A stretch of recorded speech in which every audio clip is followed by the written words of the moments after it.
Hello and welcome back to Bookish and welcome to Tag Tuesday. This Tag Tuesday I wanted to do a tag that had something to do with or to celebrate March Mystery Madness, which is a big booktube reading event that goes on every March, and somehow I managed to miss out on it despite the fact that I love mysteries. So this is me just trying to glom on, I guess, and to get in on the March Mystery Madness by doing a tag that's related to mysteries. And I searched around for one, and I found one on James Holder's channel.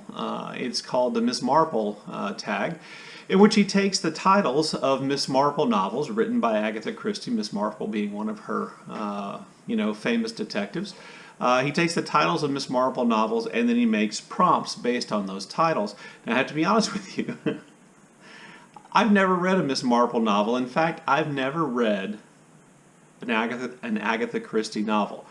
But I still thought I could do the tag, and in kind of a penance for never having read, one of the great mystery novelists of all time, I thought I would try to make sure that all the books that I chose that went with the tag were in fact mysteries. And while I think I might have stretched the definition of mystery a little bit in just a couple of cases, that's what I did. So here we go. I believe there are 12 prompts. I have them on my phone. It's not all necessarily in order, and by the way, this should go quick because, I don't want to spoil the plot of any of these mystery novels. So prompt number one, The Murder at the Vicarage, a book about or set in a small town or village. I went with An Heir to Murder, the cozy mystery written by BookTube's own Charlie Heathcote, which I read and really enjoyed because it worked for me just like a cozy mystery should.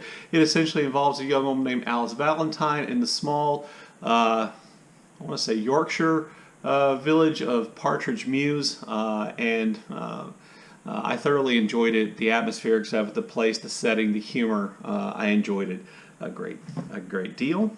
Prompt number two is the Body in the Library. A book with a pivotal scene set in a library, and the first thing that jumped to my mind was the library, the monastery in The Name of the Rose, which plays a role in almost all the pivotal scenes, but certainly is incredibly important to the consummation of the plot in this excellent novel by Umberto Eco. So I wanted to mention that's my choice for The Body in the Library. Prompt three is The Moving Finger, a book in which the protagonist is trolled, harassed, or subject to a rumor campaign or falsely accused. This one was hard for me because in a lot of the murder mysteries I read, the protagonist is the detective or the person solving the crime. And so it was hard for me to think of one. I came up with one I think works, and that is Resurrection Men by Ian Rankin. Ian Rankin created one of my favorite fictional detectives, John Rebus. And in Resurrection Men, Rebus is in danger of losing his job because of something he said to his boss. And he's sent kind of to this almost like reform school for detectives in Scotland, where he is kind of being persecuted by being sent there, and he's certainly being harassed because he might lose his job, and he has to try to be really careful. Anyway, that's the one I chose, Resurrection Men by Ian Rankin. Prompt number, what are we on here? Prompt number four. Yes, A Murderer is Announced, a book in which there is a sympathetic depiction of a Marxist or equivalent. So for that, I chose the mystery novel novella I just read, The Hanged Man of St. Follion by Georges Simenon. There is a sympathetic depiction of a group of young men who in the past were, I'm going to call them bohemians, perhaps anarchists. They are portrayed relatively sympathetically in the book, so that was my choice, even though they're not exactly Marxist, but I went with kind of bohemian anarchist as an equivalent. Prompt number five is They Do It With Mirrors, a book in which performance plays a major role. Okay, so this again is a stretch. I went with Get Shorty by Elmore Leonard. And I was kind of just playing off the title that They Do It With Mirrors because this book involves a small-time kind of criminal connected to the gangster underworld in Miami who goes to Hollywood to kind of escape that world because he feels like he's in danger. But he also has an idea for movies, and he is working to get his movie idea out there and get his movie made. So, you know, movies made, they do it with mirrors. That was my connection, by the way. Elmore Leonard, one of the great writers, I think, in the English language, just in terms of on ability to construct well-paced, well-written books. Elmore Leonard is hard to beat. Prompt number 6. Let's see. Yeah. Prompt number 6. A Pocket Full of Rye, a book based upon or inspired by a nursery rhyme, fairy tale, myth, or other work of fiction. I don't want to step on anybody's toes at all. I went with Original Sin by P.D. James, playing off the title Original Sin, which is at least a concept that exists in Christianity, going all the way back to Adam and Eve and Eve's decision to eat from the fruit from the tree of knowledge. And it just kind of, original sin just kind of goes to the idea that man is inherently wicked and will choose to do the wrong thing. This novel is an Adam Dalgliesh novel, another one of my favorite fictional detectives. I've read almost all of the P.D. James Adam Dalgliesh novels, and he is a poet. This one is set in a publishing house, and there is a suicide and a murder involved, and I really like this. I really like P.D. James as a detective novelist, and I really liked Adam Dalgliesh, and I like that book. Let's see, prompt number 7.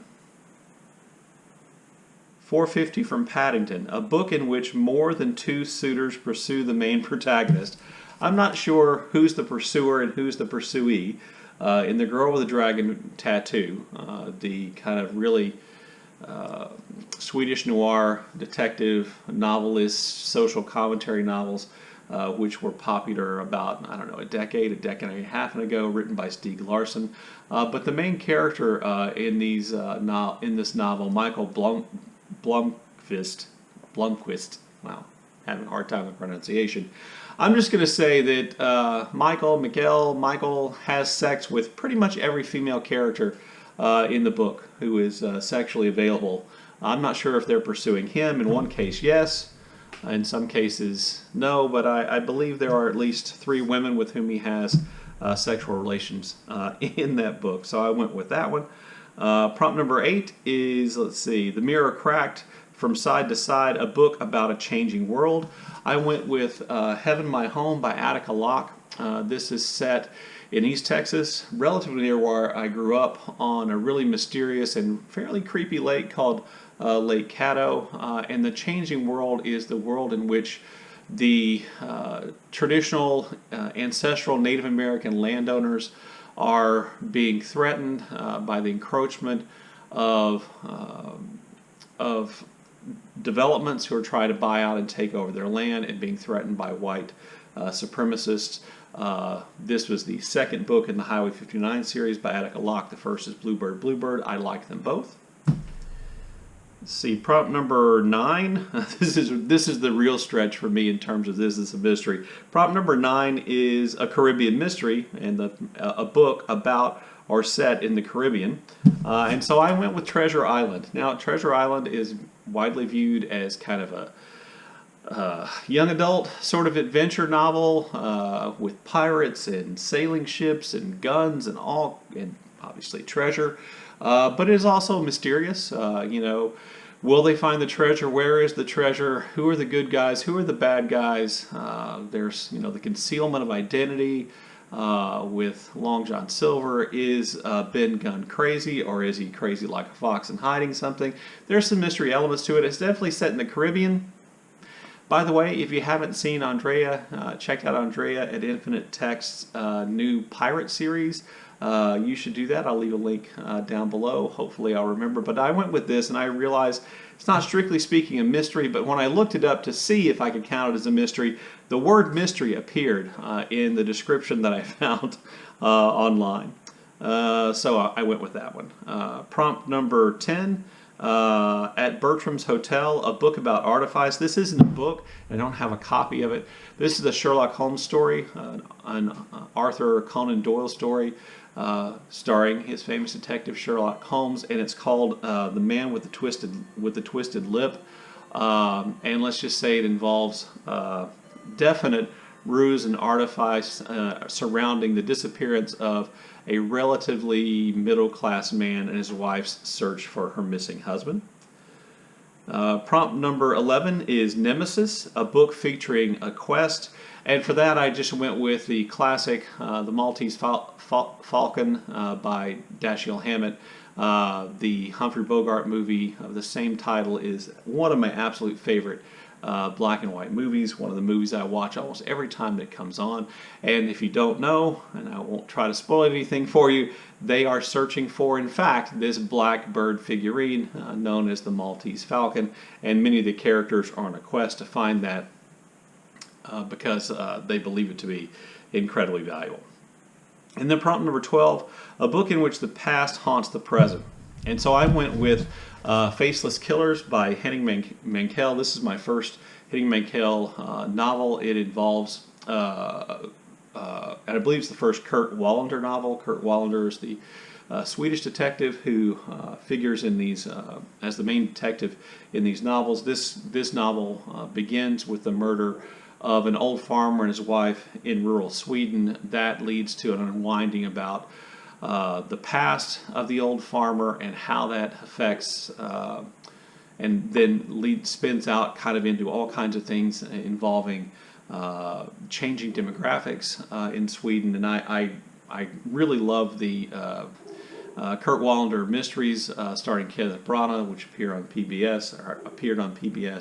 And I really enjoyed reading this book. I believe my friend Jason over at Old Blues Chapter and Verse is a big fan of Henning Mankell. So there you go. There is the Miss Marple tag. Thank you to James for creating this tag so I could have a March Mystery Madness tag for Tag Tuesday. I'm going to tag people who either made a March Mystery Madness TBR or they're a part of the group which is hosting March Mystery Madness. So that starts off with Jen from Remember Reads. I'm also going to tag Britta. I noticed that Britta's been doing more tags recently. Britta's actually written mystery novels, so obviously you. Kay the Reader, I realized I tagged you not too long ago, but I wanted to tag you to do this because I saw that you had put up a March Mystery Madness TBR. The Bookish Bryants also had a March Mystery Madness TBR. Duncan McCurdy had a March Mystery Madness TBR, so I'm tagging you. And then Steve Donahue, because you had a March Mystery Madness TBR. And if people don't tag you, you get upset and start to worry about body odor, so I'm tagging you as well. And, you know, don't be put off if you don't like Miss Marple or you haven't read Miss Marple novels, because like I said, I haven't read any of them. And don't feel like you have to choose mystery novels that meet all the prompts. That was just something I wanted to do. You can choose any novels that meet those prompts. Anyway, there you go. There's my Tag Tuesday video for this Tuesday. Look forward to your comments in the comment section below. And as always, thank you for watching.